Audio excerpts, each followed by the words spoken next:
Bonjour, ici Thierry, agriculteur d'aujourd'hui. Alors je me trouve encore au Québec ici, donc chez Yves Martineau. Voilà, dont on va voir la petite plaque ici parce que tous les élevages ici ont une petite plaque avec la coopérative. Donc il est producteur de lait, donc ici pas loin de Québec, dans la région de Chaudière-Appalaches. Une exploitation de 40-50 vaches. Je vous propose de venir faire un tour pour aller voir comment ça fonctionne à l'intérieur. Et puis vous verrez différentes choses pour pouvoir découvrir cette production ici au Québec.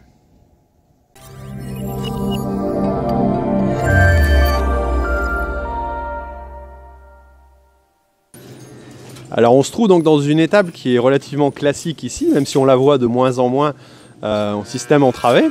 Et pour autant, voilà, système ingénieux aussi de robot qui vient grâce au médaillon qui se trouve devant chaque vache, donc sur la ligne, je ne sais pas si on voit bien là, voilà ici, vient repérer donc quelle vache est là et quelle quantité va être donnée de compléments alimentaires, donc de concentré. Alors ici c'est quoi? C'est du granulé complémentaire, alors du foin? C'est du granulé, du maïs, il y a des suppléments alimentaires, des minéraux. Minéraux aussi, ouais. Tout ce qu'il faut. Et donc il y a un abreuvoir pour 2 vaches. Et donc l'étable est chauffée par les animaux. Et il y a un passage de circuit d'aération, non?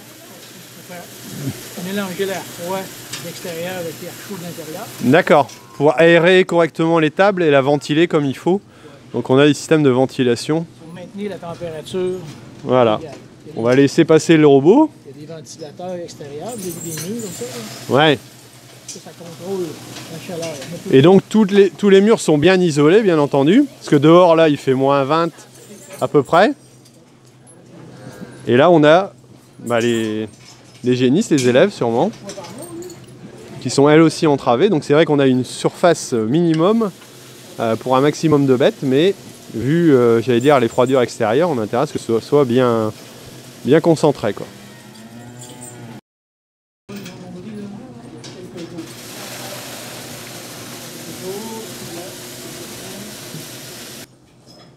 Alors la litière est composée de paille, mais aussi de copeaux. Alors certes ici on est plus dans le pays du bois que de la paille. Pour autant ça coûte un peu plus cher quand même de mettre ça, mais ça permet d'avoir une litière qui est plus propre, moins odorante et qui va bien absorber aussi les déjections. Alors le système d'évacuation est composé d'une chaîne, donc qui va permettre d'envoyer sur l'extérieur. Là on peut voir un peu la chaîne en elle-même. Et donc c'est curé 2 fois par jour afin d'arriver à avoir le meilleur, un nettoyage optimum, mais aussi éviter que ça gèle sur l'extérieur. Alors à l'extérieur, le système d'évacuation est dégelé, on tape dessus tout simplement avant de mettre en route la chaîne pour pouvoir l'évacuer parce que sinon ça gèle. Et donc on a le dépôt de fumier qui se fait dans la fumière ici à l'extérieur. Tout est bétonné et ouais, ça c'est la récupération des fumiers. Récupération des jus aussi. Là-bas c'est liquide, ça Yves. Et on a la partie liquide qui est dans la réserve qui est là-bas sur le côté. Ouais. Ça c'est des normes obligatoires chez vous aussi je suppose. Alors ici on se trouve devant la pailleuse. Donc les bottes de paille, le centre des bottes de paille est placé ici à l'intérieur pour être propulsé sur l'extérieur, voilà, par un système donc, mécanique, plutôt électrique.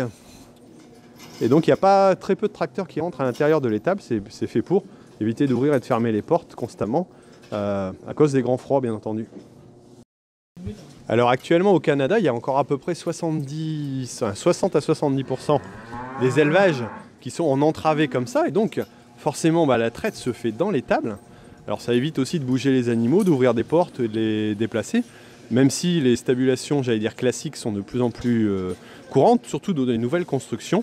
Voilà, on a encore plus de la moitié ici qui sont en stabulation entravée avec traite qui se fait directement au pied à l'arrière de la vache. Alors ici on est devant donc, les postes de traite, donc il y en a 4 qui sont simplement utilisés. Alors on voit les attaches, comme ça est accroché sur les tubes. Voilà, ici on est sur la station de nettoyage, mais c'est accroché comme ça sur les tubes à l'intérieur de la stabulation pour pouvoir être, pouvoir traire. Et donc c'est encore un système assez manuel. Alors ici on peut voir l'arrière, les prairies tout simplement, alors qu'ils sont utilisés en zéro pâturage étant donné que les bêtes ne sortent pas. Donc tout est fauché, coupé et puis stocké. Il y a à peu près 60 hectares de culture, dont les 2/3 qui sont pour l'alimentation des animaux. Et on peut voir ici le reste de l'exploitation et les tables.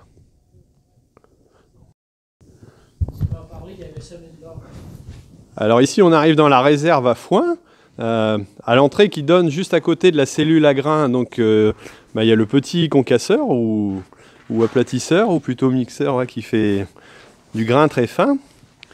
Et on a aussi là derrière le foin sec et aussi les balles d'enrobé, comme vous dites ici. Oui, enrobé. Enrobé, donc ils sont attachés sur le système de transport et qui vont permettre d'aller alimenter à l'intérieur. Voilà. Et donc ces balles-là, elles sont mises en boudin, c'est ça? Comme on voit à l'extérieur, il y a plusieurs ballots qui sont mis les uns les autres et puis on vient serrer, Ça fait comme une longue saucisse. C'est pas seulement un enrubané classique, c'est comme une longue saucisse, voilà. Et donc ça permet de conserver aussi, un peu comme chez nous. Et c'est pas congelé, alors faut les rentrer un peu avant? Ici, là, ils sont secs. Quand c'est un filet, c'est parce que le foin est sec. D'accord, là c'est sec. Quand c'est enrubané, c'est parce que c'est alors c'est protégé à l'extérieur par la bâche, quoi. Ouais. Et puis... Alors ici on a la gaine qu'on a pu voir au niveau du foin qui arrive et qui va faire le tour de toutes les tables. Et donc on a les bêtes les vaches qui sont entravées ici. Voilà, et toute l'alimentation est distribuée devant. Bon écoutez, j'espère que vous avez trouvé cette visite intéressante.